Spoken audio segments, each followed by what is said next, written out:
सिमिलीपाड़ा जातीय उद्यान परिदर्शन में आसुथिबा पर्यटकों पाई खुशी खबर। ओडिशा सरकार का जंगल परिवेश और जलवायु परिवर्तन विभाग तरफ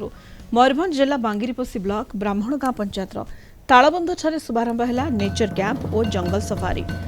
लोकसभा सांसद नवचरण माझी, बांगिरीपोषी विधायिका संजिली मुर्मू उपस्थित में विभागीय मंत्री गणेश राम सिंह खुंटिया नेचर कैंप और जंगल सफारी उद्घाटन करथिले। मयूरभंज को विश्व दरबार में पहुँचाई परिचित कराइए आम सौभाग्य एवं लोक मैंने जानवे समग्र भारतवर्ष एवं समग्र पृथ्वीर जीवन रेखा जलवायु परिवर्तन मेन रोल करुच्ची से आधार 45 वर्षर लंबा समय अपेक्षा कलापर आम एथर जातीय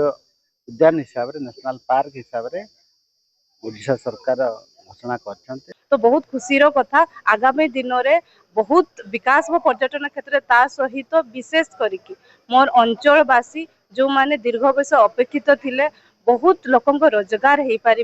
जार बहुत किसी छोट छोट जिनस गाँ लोक मैंने बनाऊे बिक्री करने किलोमीटर किलोमीटर दूर जावाई पड़ूला। तो पर्यटन माने जिते आसबे पाखु डायरेक्ट किनी पारे। यार मुख्य उद्देश्य जे विभिन्न अंचल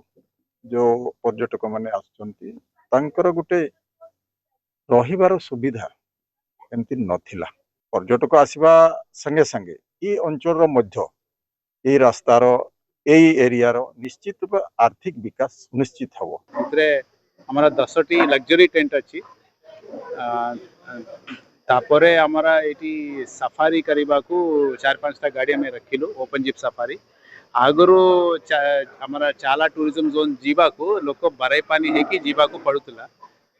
से पूरा जीवा पड़ो जशीपुर जशीपुर रू उठा पड़ो गुड़गुड़िया इतने बाट थिला किंतु चाला जीवा को ये बहुत मात्र घंटा 1.5 घंटा रे पूरा हाईवे रू भी लगी कि अच्छी हमारा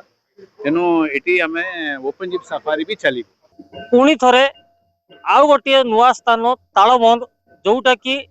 आमर मयूरभंज जिला सदर महकुमार मात्र 30 किलोमीटर दूर रही बांगिरीपोषी ठारू 30 किलोमीटर बारिपदा ठारू 60 किलोमीटर दूर से सेठारू मध्य लोक मैंने वर्तमान सीधा सड़क भाव में जाइकी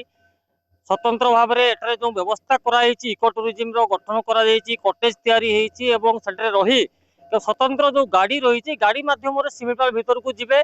एवं लोक मैंने भरपूर भाव में सिमिलपाल सौंदर्य उपभोग करेंगे।